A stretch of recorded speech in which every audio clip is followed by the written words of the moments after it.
today, their presentation, thank goodness for virtual, because we would have Aaron, who represents the entire state and is not in Madison, even though he's based in Madison. But we're excited to have Aaron Hagar here, who's the Vice President of Entrepreneurship, Innovation, and Sector Strategy Development for the Wisconsin Economic Development Corporation, WEDC, and a proud fellow board member of the Wisconsin Innovation Awards. Want to say a huge thank you to Alex, our board member, for the connection. Alex's new job at WEDC. We're so excited to have a WEDC board member and Alex remaining on our board as well. And thank you, Alex, so much for the connection to Aaron. Aaron, good morning from the northern part of the state. How are you?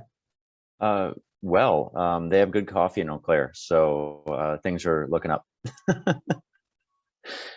Good? It's remarkably good, Aaron, huh? Yeah, well, yeah, there's speaking of downtowns, there's been a lot of revitalization in downtown Eau Claire. So I am lucky enough to be at the Lismore, which is right in the center of downtown, and they have the ECDC coffee shop, which is great because it looks like ACDC, which is great. And I finally figured out what it means yesterday. So it's just downtown coffee is the DC. So really clever. Yeah, so I guess I can just take it away. This is I've been reassured this is a fairly informal group. So if I miss anything, Pam or maybe Scott Forrester can remind me. Otherwise, I think I just want to go through some stuff and give you a pretty high level overview of where we are and what we do. Most of you may be familiar with some of it, but want to open it up and have a conversation. So this is kind of a funny thing for me, because I had to come up to Eau Claire and, for a few really good meetings, but this was also my last set of meetings before we all went into lockdown in March of 2020. And as we were trying to, as I was putting my schedule together, I realized how bad at traveling I have become over the last year and a half. I had no idea what to pack for a simple overnight. I had no idea, it's like, oh, I have to get to a place and do a thing. And in fact, my event last night was it was an evening event. It was from 6 to 7:30. And I had scheduled this meeting at 8 a.m. on Thursday, and forgetting that time and space exist and I have to get from one place to another. So that was when I didn't realize that this was virtual. So I'm very thankful that we're all, like the one time in the last year, I'm thankful we're all on Zoom. So let me just, I will share my screen just to get into the presentation. This is pretty high level. Where's my thing there? Is that working okay for everybody? All right. So I made you a special slide. So a lot of effort went into this one. It's beautiful, Aaron. It's beautiful. Yeah, thanks. So this is kind of, this is not the official WEDC mission, and maybe just to take a half a step back. So I think everybody is aware of WEDC or should be, but we're basically the state lead economic development organization. And what the entrepreneurship and innovation team does, we're the group that's carved out to support startups and innovation. I adopted the line, we do what it says on the tin. So it's pretty self-explanatory. But as we went through our fiscal year 22 planning process, which starts today, so happy fiscal year 22, everybody. And there was no champagne and streamers, but we'll make the best of it. We realized that we were setting goals and strategies and doing all the stuff that you do around planning, and we kind of came up with this sentence that is basically our little division mission. So to support the development of entrepreneurial and high growth businesses throughout the state that will help drive Wisconsin's economy. Seems kind of short and sweet, but the key here is and. So when we think about, particularly in Madison, when we think about new businesses, we often think about high tech and high growth. There's a ton of that in town, but we also want to think about those small businesses that might be more locally based, that might be downtown based. One of the event I was attending last night, there were a lot of service-based businesses, and those just aren't going to scale the same way. So we really want to spread our resources across the state as much as we can to try to get to all of those opportunities and all those small businesses and entrepreneurs and have something for them. It might not be the right fit, but we want to have options. So this is just to kind of give you a little bit of a landscape of what our programs, how far the reach is. And this is a mix of direct business engagements and partnering with communities or other organizations who are working with entrepreneurs. But it shows you that we do really reach across the state. And if I were to zoom in on the little dot down here in Madison, that's a really tall stack of dots. So our don't tell anybody, but our real our challenge when it comes to talking about our metrics and results is how to talk about everywhere else in the state that isn't Madison, because Madison pound for pound is, I mean, it's really on the national stage, and no news to anybody here, but we see it every day, and we're really trying to walk that fine line between supporting the intense strengths of this community, or where you are, that community, our community, but also trying to find those opportunities that are out in the rest of the state, which is part of the reason that I'm in Eau Claire, because there are opportunities here, and they're up in this corner, and they have things going on, and we want to be able to support those too. So as I alluded to earlier, the last 16-18 months have been pretty interesting. So the biggest thing was obviously the pandemic. In a normal year, we did 450 small business awards of some kind. A lot of that was maybe recertifications of the Qualified New Business Venture Investor Tax Credit Program. I'll touch on that later if you're not familiar. But with all of the federal dollars coming in, we directly supported or processed grants to 26,000 businesses, small businesses across the state. With Department of Revenue, we did another 30,000. So we did 56,000 awards to small businesses, $248 million, I think. So it's just a ton of stuff. And then trying to help everybody pivot in a really dynamic environment, and just learning how to do things on our own, just like everybody else. But we were really in the center of a lot of those issues. So we were the ones that were handling, not my team, but WDC. We were the ones who were handling safer at home orders, who could stay open, who had to close. And so we were really up to our eyeballs in pandemic throughout the last year and a half. Part of that, we also recognized with the events last summer that there's we needed to take a renewed focus on diversity, equity, and inclusion, and really thinking about access. So we've now incorporated access to all the resources into our sort of operating philosophy, and trying to figure out ways to break down barriers, to open doors, to get to new partners. And that's where that expanding CBS and expanded focus on DEI fall into. So, CBES is a competitive program that we have, and it's intended to get to those entrepreneurship support initiatives and programs that don't fit into our normal program bucket. So we said there are these, we have the normal things, right? There's an accelerator, there's a fund, there's a this, there's a that. And we saw a lot of the same applicants coming back, really high quality programs. We kept supporting those. A few years ago, we said, there's a bunch of stuff out there that we can't anticipate. How do we get to it? So we ran some contests. Basically, it was a competitive selection process. Last year, we expanded that to have a specific focus on DE&I entrepreneur initiatives. And that the really surprising thing there was that there was an entirely new group of nonprofit applicants who showed up.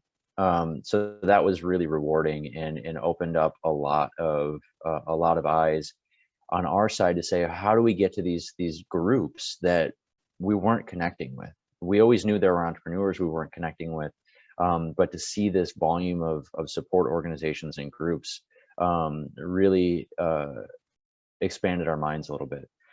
We also created a new equity investment tool to try to get to some of the smaller and more innovative companies that are earlier stages.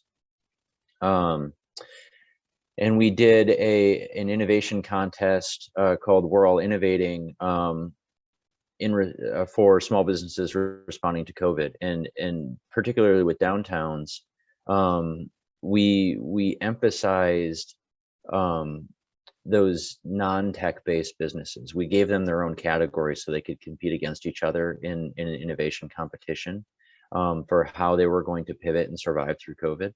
And we could help to pay for the costs of those innovations and pivots. And that was a really cool thing to see, and really proved the assumption that innovation comes from everywhere. And so that was 227 awards to small businesses across the state, and it was effectively 9 categories. So if anybody's thinking about running an innovation competition, I recommend not doing 9 sub contests within one larger contest. It's something that seems really good in the crisis moment of how are we going to deal with this asteroid coming at us, and you come up with a plan and then you have to implement it.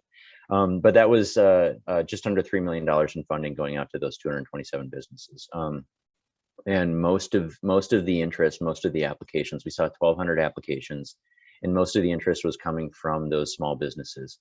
And that was everything from, there was a local organic food co-op, basically a small grocery store that had to go online and pivot and compete with the large established corporate brands who had online ordering and inventory, all the way to a tattoo shop that had to implement safer practices and to keep their doors open. I mean, because one of the things that it turns out you can't do is virtual tattoos. So they had no choice but to keep their doors open, and how to do that safely. So it was really a wide range, and showed the tenacity of Wisconsin entrepreneurs. And then we've got this connection portal, Start in Wisconsin. So this is something we've put together. We've heard over time that entrepreneurs don't know where to go, and our economic development partners kept coming to us and saying, "Can you help us build a directory? Can you help us build a directory?" And we said, "No, we'll just build one for everybody." So this is an initiative along with University of Wisconsin system now to try to create bridges across the state so that local ecosystems can be more interconnected. And it's basically a search directory, so an entrepreneur can find the business plan coaching or the early stage financial resources that they need, but it allows for those resources to make referrals and connect with each other so that those service providers are better informed. So that's just another way that we're trying to break down barriers and to ease access. If I can remember how to click through slide decks. I'll kind of skip through this, but basically, 2020 was really wild because all activity basically stopped for about 4 or 5 months, and then took off like a rocket in the last half of the year. So the returns we're seeing from particularly the venture-backed companies are that 2020 was, I think, the second highest year on record for Wisconsin venture totals. And all of that happened in the last half of the year. And the landscape has changed a little bit, where I think it was 2016 was maybe the high water mark. That was really driven by a couple of really big deals. Last year, there were more, 20, 30, $50 million deals as opposed to $100, $200 million deal. So we're seeing that curve flatten out a little bit, and we're seeing a broader access to capital, which I think is really encouraging, particularly for Madison. Some of the companies, particularly in the biotech industry, have been able to access capital over time. That's a relatively mature industry locally, and has real strengths. But we're seeing that the ability to dip into some pretty deep pockets expand really outside of that sector, and to get into more opportunities, particularly software locally. So that tends to be of no surprise to anybody. Any kind of medical records type software, but also just general business to business kinds of opportunities.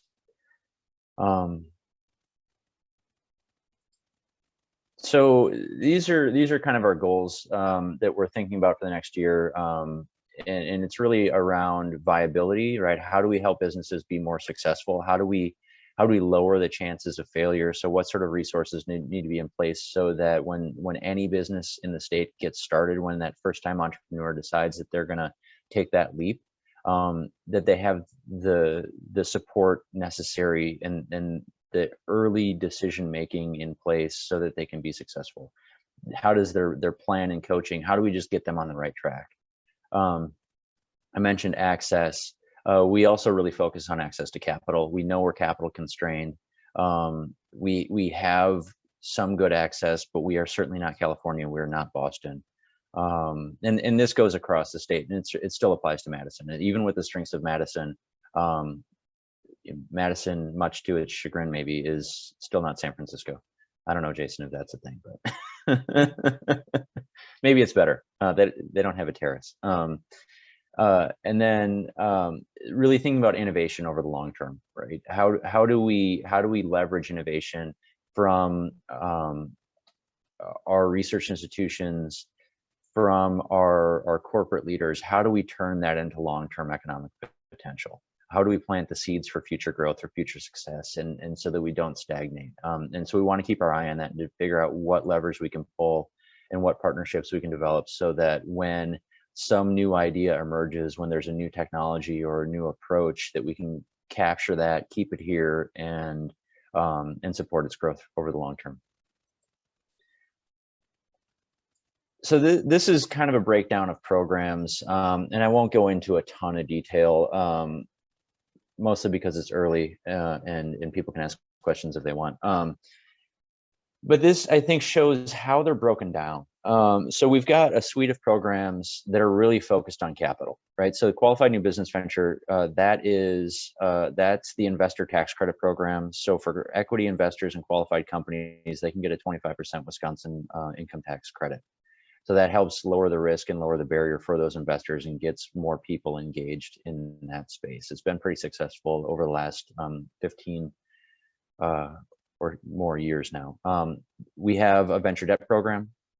So we are supporting companies directly with non-dilutive capital and really increasing their runway so that they can run farther and faster. Same thing with WIP. This is our micro equity program for those companies where debt isn't a great fit.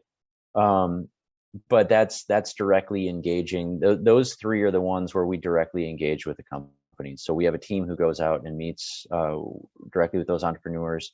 When we've benchmarked our activity against all of the venture deals in the state, we are at least aware of about 90% of the transactions or the companies. Not everybody crosses our threshold, but we've seen them at a pitch event or something, right? They've talked to us, or we've at least heard their story. And there really aren't other resources like that out there. So we're in a unique position where we can really focus on those primarily growth-oriented businesses, whereas at the local level, they tend to local economic development groups tend to focus more on your small manufacturers or in some cases retail. There are some downtown businesses. We have a downtown team. If they haven't talked to you, they should, just so you're aware of it. But then also on the capital side, SBIR is to support the business development costs not covered by federal research and development grants. So SBIR is a federal R&D grant program. Long story about how that exists. But that's been really impactful, particularly in Madison. So of no surprise to anybody, when you have a giant research institution with $1.3 billion in annual R&D, you're going to get some folks who spin out some ideas. And it turns out they're really good at writing grants, because that's how they get to universities like Madison, is they're really good at writing grants. And that means we generate a lot of these federal SBIR grants. It's small business innovation research. So they're grants that go to companies, but the feds don't cover the business development costs. So the impact then, we recognized a pattern over time where we had these folks coming out of university who had these great technologies and no idea what business was supposed to do.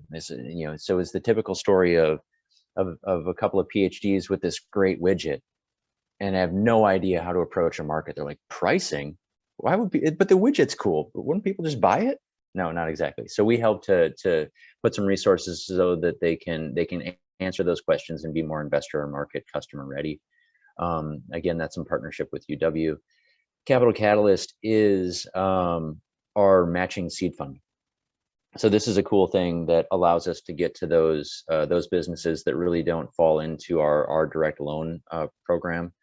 So we've locally, we've worked with Madison Development Corporation. We've worked with Doyen Group and a number of other folks to double their money. So it's just one-to-one match. If somebody comes to us with a nonprofit, from a nonprofit or a community or some other basically nonprofit or community, I don't know why I need to say it differently than that.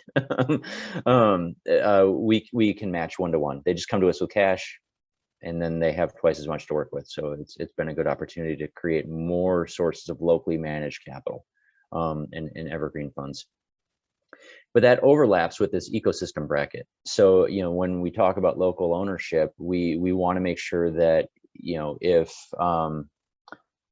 Doyen Group is operating a fund, that it's theirs, right? That's their constituency of businesses, not ours. They understand those entrepreneurs much better than we do. So that, you know, that's their program. Same thing for Fort Atkinson, right? That, you know, they have a fund and they're different, right? So they have to own theirs. So that's how we get to that ecosystem approach. And so the SA stands for Seed Accelerator, and is similar to the Capital Catalyst program, but really focused on technical assistance. So rather than just cash to companies, it's what is the programming that these other partner communities or nonprofits are going to operate for their group of businesses. Or, you know, if it's an industry, that's going to be focused on the needs of that industry. If it's a particular community, they're going to be focused on the entrepreneurs in that community. And everywhere is different. So, you know, and we're expanding that this year. So it's not just traditional accelerator programs where it's a cohort of businesses moving through a set curriculum. We're expanding that to do more entrepreneurship support services. We don't know exactly what we're going to get to, but it could be something more like boot camps. It could be something more like mentor programs. It could be one-on-one technical assistance. We're not quite sure yet, but we are expanding eligibility because we know there are more opportunities that we're not able to get to. I touched a little bit earlier on that CBES, that's the competitive entrepreneurship support grants. And again, those are all kind of in that ecosystem, but also overlapping with the technical assistance side of things. So that's, you know, generally how things are broken down. We want to have some overlap in our offerings, but we want to cover as much ground as possible, yet with a degree of specificity, so that we can have some real targeted interventions and outcomes. And this is a slide I dug out because I don't know that there's really a better way in a single graphic to capture what we're trying to do. Also, I haven't used this slide in 3 or 4 years, and I just really, really like it. So that's all I had. I kind of wanted to crash through that stuff pretty quickly and open it up for a discussion. And if folks have questions, I can get into details. I can talk high level and just see where we want to go. Well, Aaron, thank you very much for the great presentation. Loved the last slide. I love that you just put the slide in because you wanted to put the slide in. I would do. So appreciate that. If you have questions, you can either raise your hand through the reactions function in the raise hand bar below. You can ask your own question. I can only see a handful of you, so I can't actually see if you raise your own hand. But if you also could send that questions in through the chat, which we already have a question or two, you can do that and I can ask them for you. So the first question we had was about just specifically, you had the map of Wisconsin with the layered over support. I wanted to know if that area refers just to Madison, or is it the greater Madison, or is that including Dane County? Sort of what is the breakdown of the services going to the Madison area, Madison region, I should say. So all of those dots are based on the actual address of the project. So, you know, it tends to follow population density. across the state, except for Madison proper. Madison proper is I'd say, especially for the entrepreneurship programs, there's just simply more going on here, pound for pound, than in other areas. So I don't know that, but yeah, I guess there's also a fair amount happening in Middleton. There's some companies that are located in Sun Prairie, but particularly when you get down to our partner organizations, where we're working more with a group than a direct company, those tend to be in Madison rather than the other surrounding communities. People with questions, that was one question we had in the queue. Send your questions in, or either raise your hand. I do have a question. What more can Madison, what can the downtown community in particular do to really create an environment that is stronger for entrepreneurs and innovation downtown, but also in our region? What are we missing? I mean, I think we would really start to get nitpicky if we started talking about what Madison and downtown Madison is missing. There's always more to be done, but there's so much happening here. And I think that one of the real strengths that we see is that so much of it is entrepreneur led. I think for the folks on this call, you can think about how you can support and encourage the existing groups and events. And if you have sponsorship dollars to put behind things, like innovation awards or Forward Fest or anything like that. I see Scott here, and you can think about being engaged in Starting Block. You can think about working with a WARF's Upstart program. We're trying to figure out ways to better partner in more communities in Madison. So we've been working with Ruben at the Urban League. So there are a lot of opportunities, and there are a lot of really strong groups here. So if you are interested in, if your organization has the ability to, and you have a sweet spot, there probably is something here that is really going to align with your interests. And I just encourage you to figure out what that is, to take a step forward, to participate, to act on a board, to be on a committee, to sponsor, to engage, to be a judge. All of those things are really important and really powerful. And one of the things that's, I don't know if it's particularly unique about Wisconsin, but it continually encourages and surprises me, is how tight the network is across the startup support ecosystem. And when we have folks drop in from out of town, if there's a California investor or somebody like that coming to town, and within really a handful of emails and a handful of phone calls, we can get an itinerary set up and fill a couple of days worth of meetings, and they can really be up to speed on what's going on locally, at least at the highest level. And so it's a really accessible and really collaborative ecosystem. And what we just have to keep our eyes on that, and to make sure that we're not losing that, because it really is powerful, the way that people want to work together. There's always going to be some little competition, a little territoriality, but Madison in particular is really, really cooperative, and that culture is really important. And when I think about the things that Capital Entrepreneurs has done over the last 10 years, and the leadership that the entrepreneurs have shown in identifying what they need, and participating in leading from the front, that we just need to make sure that they can keep doing that. So yeah, I mean, all the resources are here. I mean, realistically, with the university, with the physical constraint of the isthmus, and with the corporate leaders that are here, and the quality of life, we have every single piece of the stack of ingredients that we need to keep this going. Well, that's great to hear. And I want to shout out to several people in that community that are here now. Scott Forrester is on this call, Mark Yarmoff from Starting Block. It's good to see you. And speaking of corporate champions and someone that is heavily part of the ecosystem, with the next question, DMI's board member, MG&E's own Pam Christensen. Good morning, Pam. Oh, all right, Pam. I'm not going to harass you, Aaron, for the lack of facial hair that you guys should have seen Aaron during the pandemic. I actually had to look twice to make sure that was you. Yeah. Well, I like to go back and forth, so it's sort of a built-in disguise. So it'll be back by tomorrow, right? That 5 o'clock shadow. It'll be close. I actually don't have a question. I just wanted to do a kind of a public thank you to Aaron and his team on behalf of Starting Block. WEDC was crucial to getting Starting Block up and running, launched, and without them, it would have taken many more years to get Starting Block to be where it is. So Aaron, they've been great. Actually just helped again through the Seed Accelerator program, so that Starting Block is going to be able to help a number of other entrepreneurs get up and running, especially entrepreneurs of color. So we're really excited about that.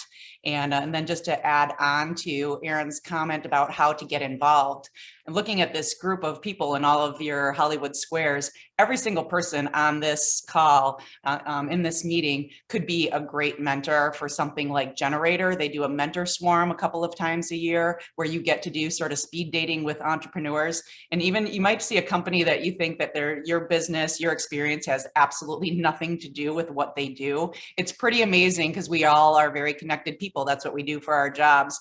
And almost every single time I have met with these different entrepreneurs, you just get, 20 minutes with them. And there's almost always somebody that you can connect them to or a resource that they didn't know about. So, and it's actually a lot of fun. And then you get to kind of watch them grow and expand. And then they do their pitch. They have a big pitch night at the end so that you get them early on and you see them kind of rough practicing their pitch. And then it's a big, and Generator does it upright. It's always a big event, and someday we'll have events again, right? And so if you have a chance to get involved, I would highly recommend it. But again, Aaron, thank you. You guys have been a huge supporter to make Starting Block what it is and allowing Starting Block to have a really impactful role in Madison. So thanks. Yep, appreciate it. Yeah, and I really like the direction Nora's taking it, and she's been great to work with. And for everything that you and MG&E do, right? I mean, you guys were leaders in supporting Research Park and putting the things, the infrastructure in the ground so that those companies could have what they needed, and that work doesn't stop now. So that's great. Can I add one thing? Starting Block is open, it's full. And if any people on the call have not been to Starting Block, reach out to me. I'm here every day, happy to give you a tour. Mark could do the same thing. So come by. Well, and just a note too, Ann and I are working on scheduling Nora now for a meeting with this team. So that should happen, I think, in the next, I can't remember the date. I don't have it, but it's in this summer. So Nora will become presenting to our organization. So we're very excited for that. I'm sorry, Ann, did you want to say something? I was going to say the same thing, but I did have a follow-up question to what you were saying, Scott. And one of the reasons why we wanted Starting Block back, and we know we have a lot of expertise among this group, is just to know how it is going. So you said that it's full now? Yeah, all the spaces are filled. There's room for people with flexible needs or smaller than an office. But there's a lot of activity going on here. It's very exciting. Thank you. Awesome. Oh, sorry, man. Ian, go ahead. So you have a question in the chat. Yep, you can ask it or I can ask it. It's up to you. Go ahead, Ann. You're up. All right, or Patrick can also say it if he'd like to talk. But the question is, you mentioned the lack of venture capital statewide. Do you know what that gap amount is statewide in an average quarter? Can you see the chat, Aaron? Yeah, it's an interesting question that I don't have a great answer to. Some of it is you've got to think about the way that the companies go out to raise capital, and those go through rounds, and that cycles. When I think about the lack of available capital, it's a couple of things, maybe three. So one of them is they might be able to eventually get the capital, but it just takes a super long time. And it takes a lot of resources to fly to the coast, to fly, to all the different places, particularly for those larger rounds, to put that capital stack together, rather than in an ecosystem that has more freely flowing capital. You can simply just take less time and money to get that round closed. And so those are the opportunities that, are, just provide some inefficiencies to it. And so we want to be able to address those.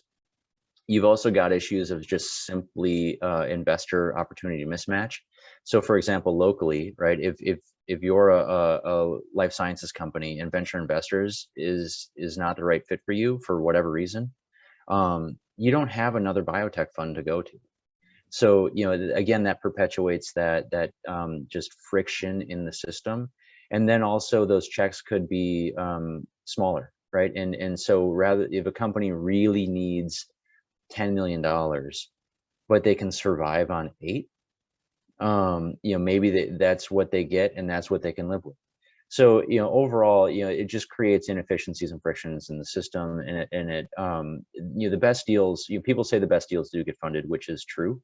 But it takes more time, and it's harder. And those other opportunities that could be super successful and aren't like everybody's trying to get into it, and kind of a race to cut checks. Those are the ones that tend to miss out. So they're, kind of a long-winded response, not exactly what you asked, but that's kind of a take on the theme of the question. Right, we got time for more questions here. That if you haven't sent them in the chat or raise your hand. This question is one we have for here at DMI: is how do we create better connections between Milwaukee and Madison in the entrepreneurial ecosystem? This is a challenge that we've been trying to run. We just had a meeting 2 days ago of a new series called the Madison Milwaukee Downtown Exchange. They're really just trying to create synergies between the organizations. But it seems to me that, combined, we make up about 40% of the total population. We have the 2 largest metro areas. There's a lot of pluses to what Milwaukee does, there's a lot of pluses to what Madison does, and a lot of times those pluses don't match. And so if we could create a stronger connection between the 2 cities, it might even take off more entrepreneurs. So what do we do to help make stronger connections between the 2 entrepreneurs? Some of it sounds silly, but some of it is just connecting more, right? Making sure that you're talking to your counterparts in Milwaukee and attending events in Milwaukee, inviting people from Milwaukee to things in Madison, and trying to shrink that distance.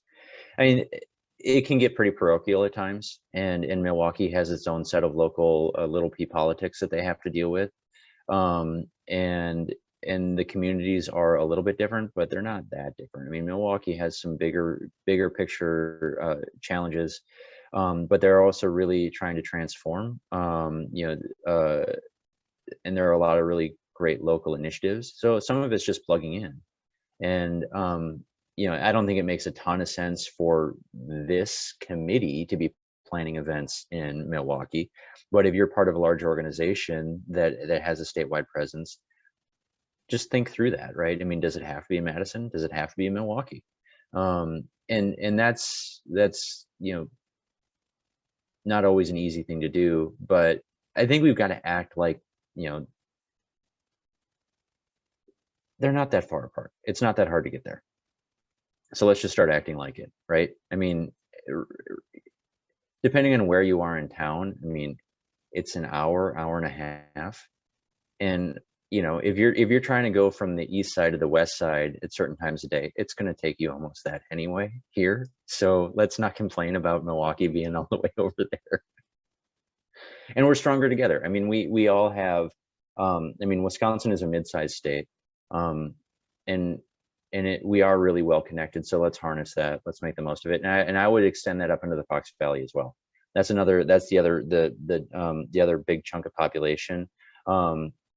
And there's a bunch of opportunity. Green Bay, Titletown Tech, they're really trying to do things. They don't have a UW Madison, but they have some real corporate strengths, and they have and legitimate ideas that can play on the national stage and have played on the national stage. So let's just, get in the car, drive. Aaron, plus there's really good frozen ice cream treats in both cities. If it's Babcock Hall, if it's Cups Custard, that should just drive entrepreneurship right there, led by dairy in the dairy state. Yes. Any more questions for the super Aaron? Any questions about his slide with the turtle with the rocket on it? I'll answer any questions. I did love the interpretation from Tim on the metaphor of trying to accelerate slow growth. I love how people read into that in other ways. I hadn't thought about that. I just thought it was a cute turtle that looked like a baby. I found that image terrifying. I think one of our issues with downtown Madison this year has been, we have a lot of businesses, office businesses, but particularly retail businesses that have been struggling. And a lot of folks in the city and the broader Madison community have said to downtown, like, you guys relatively are doing great. it's felt like they've been saying, like, don't complain, you deal with your issues, you get plenty of resources. And at the same time, we do have these small businesses that are struggling. And I think, one of our issues with Madison is, from what we hear statewide, is that, you're telling us you have all the resources, you're doing great, there's nothing new you can do. But on the ground, obviously, that's not everyone's individual experience here. So I think with what Jason's doing with the Milwaukee connection is really important, so people actually have an insight into, there are a lot of layers to what's going on in Madison, and not everyone benefits in the same way from the prosperity that some people experience. But how do we, I guess, in addition to Jason's work with Milwaukee, what else should Madison be doing to make sure that we tell our stories statewide and that we foster this cooperative environment that has helped our prosperity here? Well, I hope I didn't say there was nothing more you could do. No, but you have to admit, people do feel that way. It's kind of like, well, you guys got it all going on, so. Yeah, and I think the ingredients are here. This work is always hard, right? Nobody's got a silver bullet, and that extends. Once you get on the ground in San Francisco, once you get on the ground in Austin, right? It's not pennies from heaven, right? The streets are not paved with gold. Seen some stuff in San Francisco that we don't want. And so, it's hard to say without knowing what a particular issue is, because solving an issue is always in the nuance, right? So some of it is just being aware and being connected and being willing to plug in and do what you can, even if it's simply making an introduction. I understand that small businesses are struggling. I've seen it, and we've also got to think about the bigger picture. And maybe it's a bit of an aside, but downtown Madison has been a vibrant place, and took a hit when everybody goes home, right? And it reminds me when I did grad school in the Twin Cities, and I had an instructor who was the head of the planning department and been around for a long time. And I just said, okay, so what's the difference in downtown Minneapolis and downtown St. Paul? Because in St. Paul, they roll up the sidewalks at 6 p.m. And he said, well, all of the law firms eventually moved to Minneapolis. And so that meant that you didn't have expense account lunches. And they filled the office towers built in the 80s with state employees who don't make that much money and go home at 4. And that really shifted the balance of the restaurant life and the nightlife to Minneapolis, which created a lot of vibrancy. And so I think the cautionary tale there, if we think about downtown Madison and what downtown Madison means, is how do we think about return to work? How do we think about who's in those office spaces? How do we think about the activity that is retaining downtown outside of normal business hours? And all these things fit together. I was really bummed when Capital Kids closed, because it was right around the corner from the office, and it was a great place to go. When I'm like, oh, right, my daughter's birthday's tomorrow, I should plan ahead more. And those are the kinds of things that you lose when in a downtown environment. Because a downtown environment, I think we've all been to communities where it's just a bunch of office towers, just a bunch of glass towers, and everybody drives home to the suburbs. And I don't think that that's what Madison wants to be. And I don't think that that's what makes Madison special. So, just thinking through those issues and being aware is maybe step one. I don't know. That's sort of a non-answer to your question, but I like those. So. I think, and I don't think I had a really specific question, but I guess I think that we maybe need advice and need to think holistically about how we tell our stories so that people understand both, who benefits and who's struggling, so that the benefits of some of these subsidies are shared more broadly here downtown. Yeah, right. And when we think about, also who's struggling, we have to think through diversity, equity, inclusion metrics as well, in where pockets of opportunity are and where pockets of opportunity are not, and to think through breaking down some of those barriers. And this gets back to the conversation about Starting Block and what they're trying to do to be more proactive, to build those bridges, to get folks from communities that have not been able to access places like downtown and places like Starting Block, And so to be proactive, to be aware, and to start to engage and to figure out, how everybody can benefit from that. Well, I think that idea of the third space is quite important too, that we talked about in this committee with Craig Stanley 2 months ago about making sure we have these amazing attractions. These a bunch of different reasons to come downtown, to stay downtown means a lot. I know Bill makes a comment about sleepy St. Paul. As a native person from Minneapolis, I'm going to reserve any comment on our rival city, St. Paul. That's great. I do love St.